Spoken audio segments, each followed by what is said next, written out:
is located over Pain Creek Reservoir, 422 miles north of Owhyee, moving east at 5 miles per hour. Hazard 60 miles per hour with a warning for south central Owhyee County Idaho. Hail damage to vehicles is expected.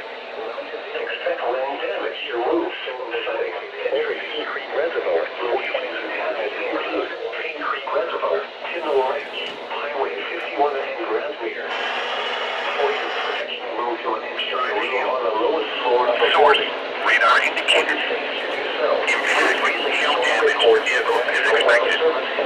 Expect wind damage to roofs, siding, and trees. Locations impacted include Pain Creek Reservoir reports to the National Weather Service and Boise via local law enforcement for National Weather Service Boise and Idaho Twitter accounts.